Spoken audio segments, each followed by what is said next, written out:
pregunta a Milei, ya se sentó, es si finalmente hay un acercamiento, Javier Milei, hacia Juntos por el Cambio o no. ¿Qué significa esto? Buenas tardes. ¿Qué tal, Hugo? ¿Qué tal, Agustina? A ver, lo que yo señalo es, primero, es público y conocido que yo tengo una muy buena relación con la señora Patricia Bullrich. Y segundo, el nivel de coincidencias que yo tengo con Patricia Bullrich son mucho más grandes que los que podría tener Vidal o Santilli.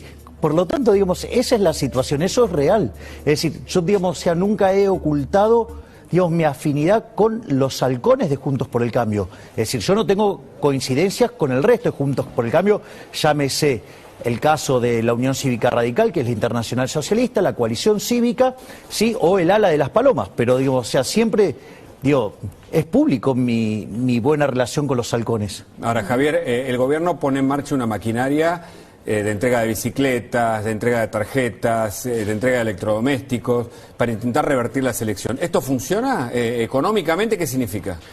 Bueno, a mí me parece, en primer lugar, es faltarle respeto a la gente. Es decir, los están tratando como si los pudieran sobornar. Ese es gravísimo como concepto. Pero me parece todavía mucho más grave que si uno tiene en cuenta la situación de la economía, donde el desequilibrio fiscal es propio de una de las grandes crisis de la historia argentina. Si miro un desequilibrio monetario de 10 veces a 1, o sea, es peor que el que teníamos previo al Rodrigazo. Sigue una brecha cambiaria cercana al 100%. Sigue un nivel de actividad que en términos per cápita está 15% por debajo del 2011. 50% de pobres, 10% indigente, o sea, y a ese desastre le queremos tirar más nafta al fuego. Esto es como decir, bueno, mando un ejército de lanzallamas liderado por Nerón. Es decir, no termina bien, termina muy mal. Es decir, la especulación política es si eso se da antes de las elecciones o después de las elecciones. Ahora, Javier, este tipo de medidas, ¿no?, que se están implementando, que tienen que ver, por ejemplo, con las ganancias, con el sueldo mínimo, ¿mueven la brújula dentro de lo que es las elecciones? Y también, ¿qué costo tiene para el Estado? A ver, lo que está haciendo, el gobierno durante la primer parte del semestre, el primer semestre del año, lo que hizo fue desacelerar el ritmo al cual crecía el gasto público, ¿sí?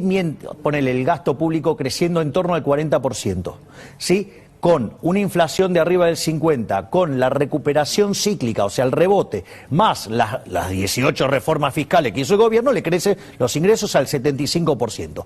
De esa manera, ¿qué es lo que hizo? Licuó un poco el gasto público, golpeando sobre los jubilados, muy especialmente, y sobre aquellos que recibían los programas de asistencia como consecuencia del daño que le había causado en la pandemia, o sea, una cosa de loco.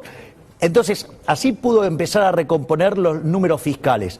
Ahora, ¿qué es lo que está pidiendo básicamente el ala dura del gobierno? Y es que justamente vuelvan a los niveles de desequilibrio fiscal previo, o sea, propios los de una crisis. Y lo van a querer financiar con emisión de dinero que nadie quiere tener. Claro. Digo, esto es explosión segura, o sea, el problema es ¿cuándo? Una explosión, eso te iba a preguntar, ¿qué vamos a sentir cuándo? La explosión, si lo supiera, no te lo diría porque ya lo estaría tradeando. ¿Cuánto vale el peso? Sabemos más o menos cuánto vale el dólar, que fluctúa pero cada vez más cerca de 200 en verdad. ¿Y cuánto vale el peso? Pero es que el problema es el peso, justamente. Es decir, no es que sube el dólar, no es que suben los precios, sino que pierde valor el peso. Es decir, vos tenés déficit fiscal, ¿sí? Querés tener más déficit fiscal. ¿Con qué lo vas a financiar? ¿Con deuda? Digo, nadie te quiere prestar plata. ¿Lo vas a financiar con más impuestos? Vas a romper la economía del todo. Entonces, ¿con qué lo financia? Con emisión monetaria. Bueno, entonces el peso inexorablemente va a valer menos, o sea, estás aumentando la oferta de peso, nadie los quiere tener y, digamos, lo que vas a ver es que todos los precios van a subir, el dólar es un precio más de la economía. ¿Me explicás por qué está Guzmán, perdóname, por qué está Guzmán que quería atar eso a la idea de que el gobierno reformó una parte, pero otra parte, que es la económica, no la reforma, o sí? Bueno, es que no lo hacen porque eso impacta sobre el bolsillo de la casta política. Por eso no van sobre el gasto público, porque ellos viven de eso. Ahí está el problema. Digamos, la madre del borrego sería. Es decir, y hay un problema de incentivos, Hugo. Es decir, las reformas que Argentina necesita para salir de este pozo decadente está en manos de los que son el problema, que son los beneficiarios de este tipo de política. A ver, vamos a ponerlo. Mira, vos al inicio de los 70, Argentina tenía PIB per cápita más alto que Japón. ya con eso te deprimís. Pero, a ver, el punto es el siguiente. En ese momento vos teníamos 4% de pobres y 15% de tamaño del Estado. Hoy tenés 45 de tamaño del Estado y los pobres lo multiplicaste por 12. Es decir, el Estado presente que hizo, te multiplicó los pobres. Es decir, quieren tanto los pobres que lo único que hacen es multiplicarlos.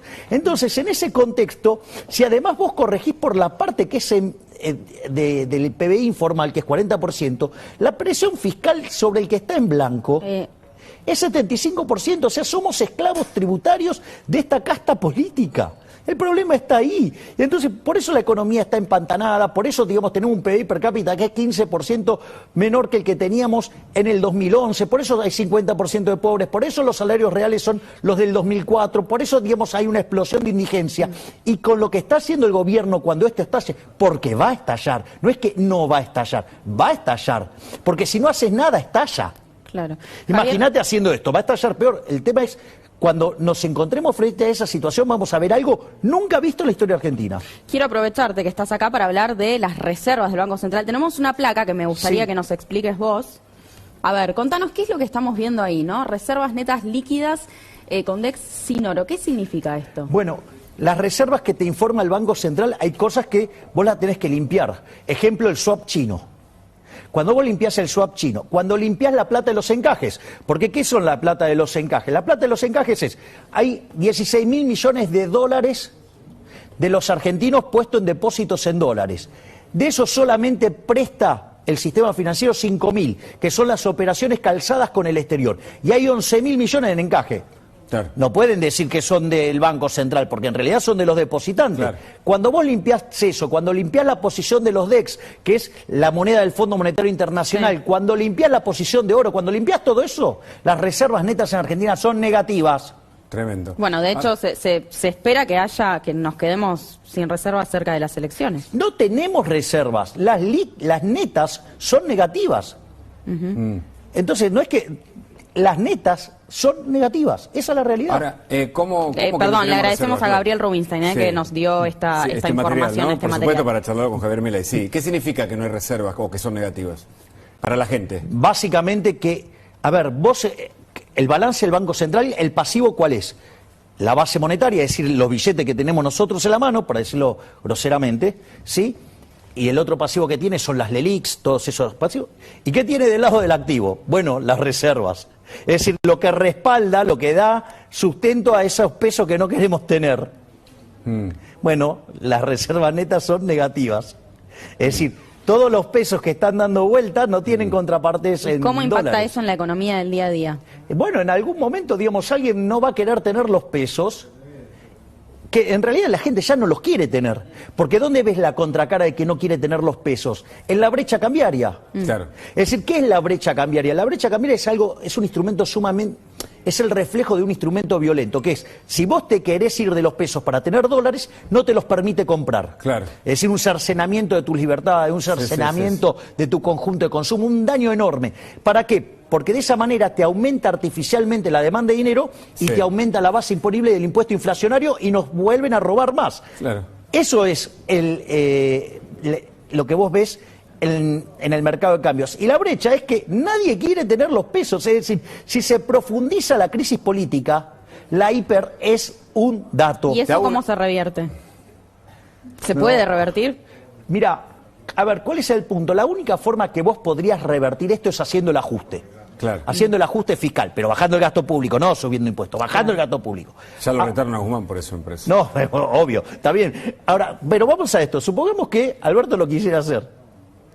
¿Cuál es el problema? Para que un ajuste sea expansivo, ese aumento del ahorro tiene que tener como contraparte un aumento de la inversión. Sí.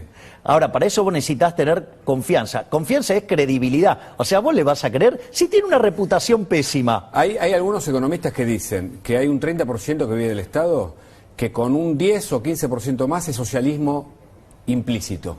Ya estamos en socialismo. Bueno, y te hago una pregunta. Vos que hablás de... criticás a la casta política, la gente con las bicicletas, los electrodomésticos, ¿tiene que aceptarlo, tiene que rechazarlo? Porque hay ahí una cosa de este socialismo o viejo peronismo que no sé si... No, está bien, digamos, yo comprendo, digamos, que digamos, la gente lo acepte, digamos, o sea, es una cuestión de cálculo, ¿sí? De cálculo. O sea, a ver, si a vos te hacen un regalo, ¿estás mejor o estás peor? Dale, lo aceptás. Ahora, eso no quiere decir, ¿sí?, que después tengas que ir a votarlo. Es decir, la gente, digamos, o sea, tiene que hacer las cuentas. La cuenta es, digamos, me lo das, lo agarro. Pero, digamos, o sea, pero me tratás como un esclavo, me das categoría de esclavo, bueno, te castigo con el voto. Digo, esa sería la lógica fundamental. Esa sería la lógica libertaria, digamos. Claro, digamos, o sea, si total ya te la sacaron por otro lado con los impuestos, por lo menos, digamos, bajaste la carga tributaria neta. Explícame lo del socialismo. ¿Vos decís que hay un tipo de socialismo hoy en la práctica con tanto empleo público, tanto dádiva o plan del Estado? Pero, digamos, a ver, una de las cosas que a vos te pasa cuando, por ejemplo, no sé, seguís la lógica de camino de servidumbre, ¿no? O sea, vos vas haciendo intervenciones, el Estado entonces es el daño del Estado y eso genera, digamos, o sea, peor funcionamiento, más intervención. Cuando el tamaño del Estado está en torno al 50%, está jaque mate, Hugo. Claro. Está jaque mate porque cada transacción, si la transacción tiene dos lados y la mitad del lado, eso, digamos, es el Estado, ya está, digamos, game over. Correcto. Tenemos a Luis Majul con nosotros, le damos la bienvenida a Luis, que quiere hacerte una pregunta, Javier. Buenas noches. Buenas noches para todos, gracias Agustina, gracias Hugo. Veo entrar en el estudio a María Eugenia Vidal, enseguida lo vamos a entrevistar. Gracias Javier por venir, por haber venido. Tengo una pregunta para Javier Milei que se le hace mucha gente dentro de la política y fuera de la política. Uno a veces te escucha y dice, este tipo tiene la posta, tiene la solución. Ahora, después está no la política, no la casta política, que es otra cosa, la posibilidad de hacerlo, la política como el arte de lo posible. Yo te pregunto, Javier, ¿vos confías en que algún proyecto tuyo va a ser aprobado por el Congreso o vas a ser un diputado testimonial? Porque lo que planteas vos es muy difícil de hacer. Yo te escucho y no digo que esté mal, cada uno, las ideas se defienden. Pero ¿cómo vas a hacer para sacar los planes de un día para el otro? A ver, punto uno, o sea, falacia del hombre de paja, que esto, digamos, lo alimenta a la izquierda, digamos. Yo jamás dije que iba a sacar los planes de un día para el otro. Es decir, de hecho yo hablo de reformas de 3 generaciones y una de las cosas que digo es que el tema de los planes sociales, el empleo público, entra en la segunda generación de reformas, sí, en un contexto de crecimiento económico donde las personas dejan los planes sociales, no se les quita los planes sociales, los dejan porque tiene trabajo, lo mismo que los empleados públicos, un programa de retiro voluntario donde se van con una indemnización teniendo trabajo en el sector privado, ¿sí? Es decir, la idea nunca es abandonar la cuestión social, porque no es solamente un problema de sustentabilidad, es decir, que vos logres cumplir la restricción presupuestaria intertemporal, o sea, que podamos pagar las cuentas, por decirlo de alguna manera, sino que además lo que es importante es que sea sostenible, porque si vos haces un programa que es indigerible socialmente, entonces estás complicado porque, digamos, te cavaste la tumba solo. Bueno, y después, nosotros nos saludamos, vos sos muy amable en los pasillos, me mandás saludos de parte de tu mamá, yo se los retribuyo. Digamos, o sea, hoy tengo suerte y me está mirando mi mamá porque déjame que te lo diga y espero que no se enoje tu mamá. Espero que vos tenés cierta conducta como personal, como autoritaria, ¿no? Más allá de las puteadas, ¿viste? Es como que media prepotente y autoritaria o descalificadora de las ideas de los demás. Esto tipo dueño de la verdad. ¿Vos te reconoces en lo que yo te digo? No creo que sea así. O sea, yo soy una persona apasionada. Sí. Es como si cuando vos vas a ver una ópera de Puccini, ¿viste esos personajes de Puccini que tienen toda la polenta y son súper apasionados? Bueno, yo soy un enamorado de las ideas y estoy dispuesto a dar la pelea como sea, pero vos hablas de personaje, eso es una escena, esto es la vida pública y la verdad, si vos ofendés a alguien, está bueno tal vez, si utilizaste un término inadecuado, disculparse o no. ¿Le pediste disculpas, por ejemplo, a Horacio Rodríguez Larreta? No importa que sea por la barbaridad, es una barbaridad lo que dijiste. Bueno, digamos, lo que hago yo, digamos, en mis redes sociales es un problema mío, ese es el primer punto. Y el segundo punto... Sí, porque, digamos, perdón, Javier, si vos estás metido en la cosa pública, es un problema. No es un problema. Digamos, o sea, Luis, podés estar sometido a discusión. Si a vos no te gusta cómo yo me manejo en mis redes sociales. No, yo te lo pregunto. Es un problema, digamos, es sé. muy fácil. No mirás mi Instagram y se acabó. Mirá cuál es el problema. Pero ya está, se terminó el problema. Pero vos, por supuesto que yo lo puedo hacer o no lo puedo hacer. Gracias por la sugerencia. Voy a ver qué hago. no es el problema ese. El problema es la conducta, la conducta ¿Y qué? personal. ¿Tiene que haber entonces una policía que regule cómo, digamos, o sea, nos tenemos que expresar unos y otros? No, bueno, Javier, que lo no te resuelva el enojes, mercado. no me corras con eso. Te planteo una cosa... Pero que lo resuelva el mercado, digamos, lo resuelve el mercado, Luis. Bueno, es decir, el que no lo quiere mirar, no lo mira, y el que lo quiere mirar, lo mira. Pero, y además, hacer el foco sobre las formas, cuando yo estaba sobre el contenido, señalando la persecución por parte del jefe de gobierno a los opositores, me parece mucho más grave eso. A ver, digo, usar usar recursos públicos para perseguir opositores me parece mucho más grave. Javier, de nuevo, sin que te sulfures, ¿no? No, digamos, te digo, la crítica política está bien. Cuanto más fuerte mejor. Es el debate, yo creo que le ayuda al debate. La descalificación y además que yo pongo el eje en una cosa o en la otra. Bueno, tus declaraciones también a veces son personales. Vos a los dirigentes... De vuelta, hay una cuestión que son las formas y otra que son el fondo. ¿Por qué no discutimos en el fondo, sí, que es el uso de recursos públicos por parte de los que están en el Estado persiguiendo a opositores? Discutamos todo, las formas y el fondo. Bueno, me parece que en términos de orden de magnitud, el uso del aparato represivo del Estado para recolectar impuestos y perseguir opositores me parece mucho más grave, digamos, que alguna palabra, algún exabrupto en una red social. Digo, o no viste las redes sociales que son una cloaca. Javier, perdón, hay una mejor versión de Javier Milei que es capaz de contener algún rasgo emocional y utilizar algunas palabras. Sí, es una persona no. Pero de vuelta, humana, a ver, de vuelta. Ustedes, digamos, me reciben en esta casa hace largo tiempo. Sí. Y sin embargo, digamos, o sea, yo no tengo ningún tipo de problemas en los vivos acá. Por supuesto. ¿O tuve alguna vez algún problema en un vivo con vos, Luis, o con vos? No, pero no es problema. Para. No, entonces, pero acá no hay ningún problema. Simplemente te señalé algo. Y como siempre estoy contestando sobre el uso de mis redes. El uso de mis redes es una cuestión mía y uso mis redes como yo quiero. No perdamos más tiempo. Se ve que no entendiste. Ojalá te sirva. Si no entendiste, está todo bien. Bueno, digamos, te hago una última pregunta que tengo. El track record mío en los últimos 2 años en toda la televisión y sin embargo no hay reacción. O sea, ahora, digamos, si me van a querer regular cómo utilizo mis redes sociales, bueno, ok. No conviertas todo en una cuestión de libertad. ¿Cómo que no? Todo es una cuestión de libertad. Javier. A ver, soy libertario, Luis, y justamente la libertad es el centro de todos los puntos. Yo desde el punto de vista de los derechos individuales soy más libertario que vos. Lo dudo que seas más libertario que yo, pero no importa. Así que hacé lo que quieras, hacé lo que se te dé la gana. Era una pregunta que hacé lo que se te... Y si podés contestarme esta pregunta, así ganamos tiempo. Ese gráfico decía que probablemente el viernes ante las elecciones se quedaba sin reservas, no como las medís vos, como se miden de manera tradicional. ¿Puede haber una corrida cambiaria o un estallido del dólar para arriba ante las elecciones? De hecho lo hay, Luis. A ver, vos tenés 100% de brecha, ¿sí? Y tenés una montaña de regulaciones en el mercado de cambios que te hace ver al Everest como un monte enano. Es decir, ¿qué quiere decir esto? Que la demanda de dinero se te pulverizó. Es decir, el sistema está sostenido sobre un precio artificial. Y esto es la parte más grave, porque no es, bueno, la brecha está ahí. La brecha, digamos, de 100% tiene consecuencias macroeconómicas y sociales enormes. Eso significa que vos tenés un exceso de demanda en el mercado de divisas.